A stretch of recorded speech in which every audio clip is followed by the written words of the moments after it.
अस्सलाम वालेकुम नाजरीन। ड्रामा सीरियल सांवल यार पिया की नेक्स्ट एपिसोड बहुत इंटरेस्टिंग होने वाली है, क्योंकि नेक्स्ट एपिसोड में सांवल आखिरकार पिया के बाप असलम को ढूंढकर ले ही आएगा। लेकिन असलम की हालत इस कदर खराब होगी कि वो बहुत ही ज्यादा जख्मी होगा, जिसकी वजह से सांवल को उसे एम्बुलेंस में ही वापस लाना पड़ेगा। सांवल जैसे ही एम्बुलेंस लेकर पिया के घर वापस आएगा और पिया जब अपने घर के सामने सांवल के साथ एम्बुलेंस को भी देखेगी तो वह बहुत ही ज्यादा डर जाएगी। उसे लगेगा कि उसका बाप शायद इस दुनिया में नहीं रहा है। पिया नंगे पांव रोती हुई और भागती हुई जब घर के बाहर आएगी तो सांवल से तो पिया का यह रोना देखा ही नहीं जाएगा। सांवल पिया को तसल्ली देगा और उसे कहेगा कि पिया तुम रो नहीं और घबराओ नहीं, असलम साहब जिंदा है। और पिया जब यह बात सुनेगी तो उसकी जान में जान आ जाएगी। लेकिन वह सांवल से पूछेगी तो फिर ये एम्बुलेंस क्यों है। सांवल फिर पिया से कहेगा कि असलम साहब का एक्सीडेंट हुआ है और वह बहुत ही ज्यादा जख्मी हैं, जिसकी वजह से उनकी हालत इस तरह की नहीं थी कि मैं उनको गाड़ी में वापस लेकर आता, इसलिए मजबूरन एम्बुलेंस में लेकर आना पड़ा और इस बात के लिए मैं आपसे माजरत हुआ हूं। और पिया भागकर अपने बाप के पास जाएगी और जब अपने बाप की वो इस तरह की हालत देखेगी तो बहुत ही चीखने चिल्लाने लगेगी और पूछेगी कि बाबा आपका यह हाल किसने किया है, आप मुझे बताइए, मैं उसे जिंदा नहीं छोड़ूंगी। यहाँ पर सांवल और उसके बंदे जो कि असलम को एम्बुलेंस से निकालकर घर के अंदर तक छोड़कर आएंगे। पिया और उसकी मां सांवल का शुक्रिया अदा करना चाहेंगी, लेकिन सांवल पिया से कहेगा कि इसमें शुक्रिया की कोई बात नहीं है। अगर आपका दिल अभी भी मेरी तरफ से मैला है या आपके दिल में मेरी तरफ से किसी भी तरह का कोई शक है तो मैं उम्मीद करता हूं कि आपका वो शक दूर हो चुका होगा। और अगर आपको किसी भी चीज की जरूरत हो तो बिला झिझक आप मुझे जरूर बताइएगा। मैं आपकी मदद के लिए हरदम हाजिर हूं।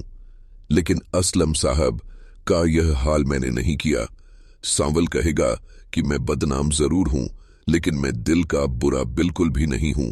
मैंने कभी किसी का बुरा नहीं चाहा। हमेशा मैं हर किसी के लिए बिब्लाबियो ही करता हूं।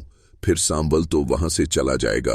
पिया और उसकी मां दोनों असलम की देखभाल में लग जाएंगी और फिर असलम को जब सुबह होश आएगा और वो देखेगा कि मैं घर में मौजूद हूं तो वो पिया से और उसकी मां से पूछेगा कि मुझे घर में कौन लेकर आया है, जिस पर पिया की मां जखिया असलम को बताएगी कि सांवल ही तो तुम्हें ढूंढकर घर वापस लाया है। फिर असलम साहब जो कि पिया से कहेंगे कि मुझे सावन से मिलना है, उसे बुलाओ। अब यहाँ पर पिया जो कि सांवल को बुलाकर ले आएगी और असलम साहब भी सावन से हाथ जोड़कर माफी मांगेंगे और उससे कहेंगे कि बेटा मुझे माफ कर दो, मैं गलत था। मैं सोच रहा था कि शायद ये सब कुछ तुमने मेरे साथ किया है और तुम ये सब कुछ करवा रहे हो, लेकिन इसके पीछे तो कोई और ही निकला और यह मेरी सरासर गलतफहमी ही थी। लेकिन इसके पीछे तो कोई और ही निकला और मेरा यह हशर करने वाले भी वह करीम बिल्डर्स के लोग ही हैं। उन्होंने मुझे आज ही तो धमकी लगाई थी और जब मैं आ रहा था तो उन लोगों ने गाड़ी के साथ मुझे टक्कर मारकर मेरा एक्सीडेंट कर दिया। अपनी तरफ से तो वह मुझे मारकर फेंक गए हैं, लेकिन मेरी खुशकिस्मती ये है कि मैं बच गया हूं। अब यहां पर असलम सांवल के आगे हाथ जोड़कर माफी मांगेगा और उससे कहेगा कि बेटा तुम्हारा बहुत ज्यादा शुक्रिया। मुझ पर जब भी कोई कड़ा वक्त आया और कोई भी मुश्किल आई है तो तुम ही मेरी मदद के लिए पहुंच जाते हो, लेकिन मैंने तो तुम्हारे बारे में बहुत ही गलत समझा था। तुम तो हमारे लिए एक फरिश्ता साबित हुए हो। तुम बहुत अच्छे इंसान हो सांवल। असलम कहेगा कि तुम गुंडे नहीं हो, बल्कि तुम तो लोगों की भलाई करने वाले बहुत ही अच्छे इंसान हो। लोगों का साथ देते हो और दूसरों की मदद करने के बाद उसका क्रेडिट भी खुद नहीं लेते हो। अब यहां पर सांवल भी असलम साहब के हाथ पकड़ लेगा और कहेगा कि असलम साहब आप प्लीज मेरे सामने इस तरह से हाथ बांधकर मुझे शर्मिंदा ना करें। और फिर यहां पर सांवल असलम से कहेगा कि क्या आप मुझे बताना पसंद करेंगे, क्या आपको कौन धमकियां लगा रहा था, आप मुझे उसका पता बता दें और फिर मैं जानूं और वो लोग जानें और आज के बाद आपको कोई भी धमकी लगाने नहीं आएगा और किसी की इतनी जुर्रत भी नहीं होगी कि वो आपकी तरफ आंख उठाकर भी देखे। अब सावल असलम से कहेगा कि आप पुरसुकून होकर अपने गैराज को संभालें और आपके गैराज की तरफ कोई आंख उठाकर भी नहीं देखेगा। यह मामला तो आप मुझ पर छोड़ दें, अब मैं जानूं और करीम बिल्डर्स वाले जाने। इस बार असलम सांवल को और उसके दोस्त को तो यूं चाय पिए बगैर जाने भी नहीं देगा। अब यहां पर सांवल का दोस्त टीपू तो बहुत ही ज्यादा खुश हो जाएगा और वापस आने के बाद सांवल से कहेगा कि भाई मुझे तो लगता था कि उस्तानी साहिबा के साथ आपका सीन ऑन होने से पहले ही ऑन ऑफ हो चुका है, लेकिन अब मुझे पूरा यकीन हो गया है कि आपका सीन न सिर्फ ऑन हो चुका है बल्कि उस्तानी साहिबा के साथ अब आपका सीन कोई ऑन ऑफ नहीं कर सकेगा, क्योंकि अब तो उस्तानी साहिबा के अब्बा भी हमारे बारे में बुरे ख्यालात अपने जहन में नहीं लाएंगे। अब तो उनको भी यकीन आ चुका है कि भाई आप एक बहुत ही अच्छे इंसान हैं। अब यहां पर सांव टीपू की तरफ देखकर मुस्कुराएगा और उससे कहेगा कि तेरी सुई तो यहीं पर आकर अटक जाती है, तू मेरा और उस्तानी साहिबा का टांका फिट करके ही रहेगा। और वहीं दूसरी तरफ पिया, उसकी मां और असलम ये तीनों अपने रवैया पर बहुत ही ज्यादा शर्मिंदा होते हैं। असलम पिया और उसकी मां से कहता है कि मैं तो खामखा ही सांवल को बुरा इंसान समझता था, जिस पर पिया और उसकी मां जकिया कहेंगी कि आपके घर न आने पर हम तो सांवल के घर पुलिस को लेकर ही चले गए थे कि यह सब कुछ किया धरा सारे का सारा सांवल का ही है, लेकिन उसने तो फिर भी इस बात का बुरा नहीं मनाया और उल्टा हमारी मदद की, बल्कि हमें हमारे घर तक छोड़कर गया और यह भी कहा कि आप लोगों का यहां पर खड़े रहना भी अच्छा नहीं है। पिया की मां जखिया असलम को यह भी कहेगी कि असलम, मैं तो आपसे पहले ही कहती थी कि मुझे सावन में कोई बुराई नजर नहीं आती, वो तो एक बहुत अच्छा और भला इंसान नजर आता है, उसने तो पहले भी हमारी मदद की थी। अब तो मुझे पक्का यकीन हो गया है कि सांवल सच में एक बहुत अच्छा इंसान है। सांवल के इस तरह से मदद करने के बाद तो पिया और उसके बाप के दिल में सांवल को लेकर गलत फहमियां सारी की सारी खत्म हो जाएंगी और फिर अगले दिन पिया भी छाए तव पर खड़ी होकर सांवल का इंतजार करेगी कि वो छत पर आए और उसका शुक्रिया अदा करें। और चूंकि पिया को अपने किए पर शर्मिंदगी भी है और वो उसकी भी माफी मांगना चाहती है सांवल से, लेकिन पिया काफी देर छत पर खड़ी होकर सांवल का इंतजार करती रहेगी और सांवल छत पर चाय बनाने के लिए जैसे ही आएगा तो पिया की नजर सांवल पर पड़ जाएगी। अब पिया भागकर सांवल की तरफ जाएगी और उसे जाकर कहेगी कि मैं अपने उस दिन के रवैया पर बहुत ही ज्यादा शर्मिंदा हूं, मुझे आपके साथ इस तरह से बिहेव नहीं करना चाहिए था और पुलिस लेकर आपके घर भी नहीं आना चाहिए था। पिया सांवल से कहेगी कि आप प्लीज मुझे माफ कर दीजिए, पिछले दिनों हमारे दरमियान बहुत सी गलत फहमियां हो गई थीं, जिस पर मैं आपसे बहुत शर्मिंदा हूं और माफी चाहती हूं। अब यहां पर सावन पिया से कहेगा कि नहीं, ऐसी बात नहीं है पिया जी, मुझे तो कुछ याद ही नहीं कि आपने मेरे साथ क्या किया है। आप तो पिया जी बहुत ही अच्छी हैं और इन बातों को छोड़ दें। किन पुरानी बातों को आप लेकर बैठ गई हैं? मैंने तो आपकी किसी भी बात का बुरा नहीं मनाया, क्योंकि आप एक बहुत ही मासूम और भोली भाली सी लड़की हैं और आप जमाने की चालाकियों को भी नहीं समझती हैं। यहां पर प्रिया सांवल को करीम बिल्डर्स के बारे में भी बताएगी कि वो लोग बाबा को धमकियां दे रहे हैं, क्या आपने पता करवाया उनके बारे में? और प्रिया सांवल से कहेगी कि सांवल प्लीज हमारी हेल्प कीजिए, मैंने बचपन से आज तक यही देखा है कि हम हर आए दिन घर बदलते रहते हैं और अब बहुत मुश्किल से मेरे बाबा ने पैसे जमा करके हमारी सारी जमा पूंजी इस गैराज को बनाने में लगा दी है, बल्कि इस तो गैराज को बनाने के लिए मेरे बाबा ने बहुत सारा कर्जा भी लिया है और मुझे ये घर भी बहुत पसंद आया है। मैं नहीं चाहती हूं कि हम दोबारा से ये घर छोड़कर कहीं और शिफ्ट कर जाए, मैं अब हमेशा यहीं पर रहना चाहती हूं। प्लीज आप अगर कुछ कर सकते हैं तो हमारे लिए कीजिए, मैं आपकी सारी जिंदगी एहसानमंद रहूंगी। अब यहां पर सांवल पिया से कहेगा कि अरे पिया जी, आपको इतना परेशान होने की जरूरत नहीं है और ना ही एहसानमंद होने की, आप परेशान बिल्कुल भी ना हो। मैंने आपसे कहा ना कि अब करीम बिल्डर्स वादे से यानी और मैं और आप लोगों को कहीं भी अब जाने की कोई जरूरत नहीं है, आप हमेशा यहीं रहेंगी, यह मेरा आपसे वादा है और आपके बाबा से भी कोई भी गैराज जबरदस्ती आपसे खाली नहीं करवा सकता और ना ही खरीद सकता है। अब यहां पर पिया मुस्कुरा देगी और सांवल पिया से कहेगा कि आप ऐसे ही हंसती मुस्कुराती रहा करें, क्योंकि आप हंसते हुए बहुत अच्छी लगती हैं पिया जी। इस तरह से सांवल और पिया में दोबारा से दोस्ती हो जाएगी।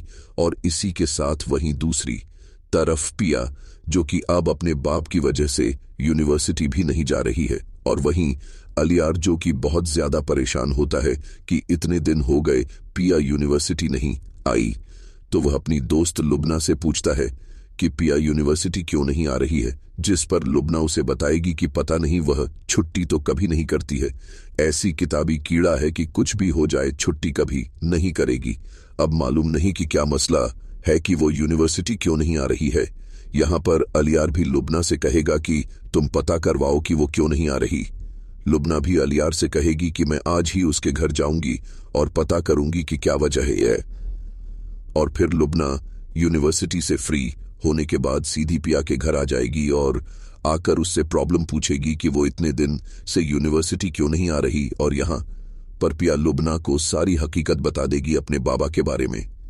तो लुबना भी यह बात सुनकर बहुत ज्यादा परेशान हो जाएगी और फिर लुबना भी अगले दिन जाकर अलियार को बता देगी कि पिया के बाबा के साथ कुछ प्रॉब्लम हो गई है, जिसकी वजह से पिया अभी कुछ दिन मजीद यूनिवर्सिटी नहीं आ सकेगी। और अलियार तो यह सुनकर बहुत ही ज्यादा परेशान हो जाएगा।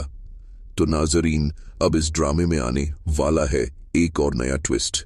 अब सांवल जब करीम बिल्डर्स के बारे में पता चला लेगा कि वह कौन है, तो पिया भी, जो कि चुप कर बैठने वालों में से नहीं है, पिया भी सांवल से कहेगी कि वो उन लोगों के खिलाफ FIR कटवाएगी जिन्होंने उसके बाबा के साथ बहुत नाइंसाफी की है। और यहाँ पर सांवल भी उसका पूरा साथ देगा और पिया, जो कि सांवल के साथ साथ थाने जाएगी और वहां पर जाकर वो उन लोगों के खिलाफ यानी कि करीम बिल्डर्स के खिलाफ FIR कटवाएगी।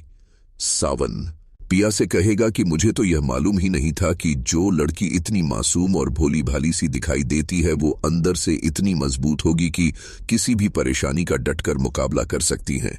सावल पिया से कहेगा कि तुम तो अपने बाप के लिए उसका बेटा साबित हुई हो, क्योंकि अब असलम, जो कि बहुत ज्यादा जख्मी होने की वजह से गैराज पर भी नहीं जा सकेगा और गैराज को नहीं संभाल सकेगा, तो गैराज को अब इस तरह से तो नहीं छोड़ा जा सकता है, क्योंकि इस तरह तो करीम बिल्डर्स वाले गैराज पर कब्जा कर लेंगे। तो अब पिया यह फैसला कर लेगी कि जब तक उसके बाबा ठीक नहीं हो जाते तब तक वो खुद उस गैराज पर जाएगी और इस तरह पिया हर रोज अपने बाबा के गैराज पर डल जाएगी। यहाँ पर सांवल उसकी पूरी मदद करेगा।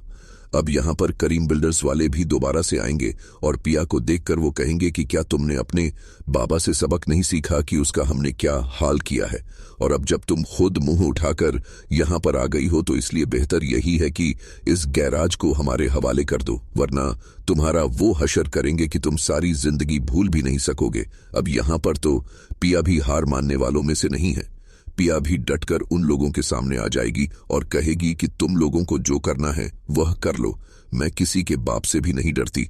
और फिर यहाँ पर करीम बिल्डर्स वालों के बारे में तो मुझे ऐसा ही लगता है कि यह कोई और नहीं बल्कि अलियार का बाप सेठ दाऊद है, जो कभी माजी में मूसा हुआ करता था। और जब उसे यह बात पता चलेगी कि उस गैराज पर एक लड़की आकर बैठ चुकी है, अब यहाँ पर सेठ दाऊद उन बंदों को जाकर पकड़ेगा और कहेगा कि तुमसे एक छटांग भर के लड़की कंट्रोल नहीं हो रही है जो तुम लोगों को धमकियां लगा रही है, तुम लोगों को तो शर्म से डूबकर मर जाना चाहिए। जिस पर करीम बिल्डर्स के बंदे कहेंगे कि सेठ दाऊद, वो लड़की कोई आम लड़की नहीं लगती, वो तो किसी को खातिर में ही नहीं लाती है और ना ही किसी की धमकी से डरती है। तो यहाँ पर अब दाऊद खुद आएगा कि आखिर वो लड़की है कौन जिसमें इतनी जुर्रत और हिम्मत है कि वो मुझे चैलेंज करे। वो खुद पिया के गैराज पर जाएगा और जाकर जब पिया को देखेगा तो पिया भी उसको धमकी लगा देगी। लेकिन सेठ दाऊद यह नहीं जानता है कि यह तो वही लड़की है जिसको बहुत अरसा पहले वह जुए में जीत चुका था, या जिस पर उसका अपना बेटा दिल हार बैठा है और उससे मोहब्बत करने लगा है। और जब अलियार सेठ दाऊद को लेकर पिया के घर अपना रिश्ता लेकर जाएगा तो वहां पर जब सेठ दाऊद असलम को देखेगा तो उसे देखकर उसके होश उड़ जाएंगे। और जैसे ही वह पिया को देखेगा तो कहेगा कि यह तो वही लड़की है जो गैराज पर जाती है और जिसने मुझे गैराज मेरे हवाले ना करने का चैलेंज किया है। और यहाँ पर जब असलम मूसा को देखेगा तो वह पहले तो बहुत ज्यादा डर जाएगा और फिर वह मूसा और उसके बेटे अलियार को जलील करके अपने घर से निकाल देगा। इस तरह अलियार की भी हकीकत पिया के सामने आ जाएगी कि यह कोई शरीफ इंसान का बेटा नहीं बल्कि गुंडे का बेटा है। और यहाँ पर मुझे ऐसा ही लग रहा है कि पिया भी अपने बाप के साथ साथ अलियार से नफरत करने लगेगी और उसे बता देगी कि हम शरीफ इंसान हैं, तुम जैसों से रिश्ता तो दूर की बात सलाम करना भी गवारा नहीं करेंगे हम। इस तरह यहाँ पर मुझे ऐसा लग रहा है कि पिया खुद भी अब अलियार को मना कर देगी कि वो उससे शादी नहीं करेगी। लेकिन पिया पर जब यह असली हकीकत आश्कार होगी और उसे पता चलेगा कि उसके बाप ने मूसा और उसके बेटे को जलील करके क्यों इस घर से निकाला, तो पिया को तो यहाँ पर शायद खुद से भी नफरत होने लगेगी। तो नाजरीन, आपका इस बारे में क्या ख्याल है? पिया अगला स्टैंड क्या लेने वाली है और वह अपने बाप को सारी जिंदगी की इस टेंशन से किस तरह से आजाद करवाने वाली है? क्या पिया को इंसाफ मिल पाएगा और क्या सावल पिया का भरपूर साथ देने में कामयाब हो जाएगा? इस बारे में हमें अपनी राय से जरूर आगाह कीजिएगा। जाते जाते वीडियो को लाइक और चैनल को सब्सक्राइब करना ना भूलिएगा। अपना बहुत सारा ख्याल रखिएगा। मिलते हैं नेक्स्ट वीडियो में। तब तक के लिए अल्लाह हाफिज।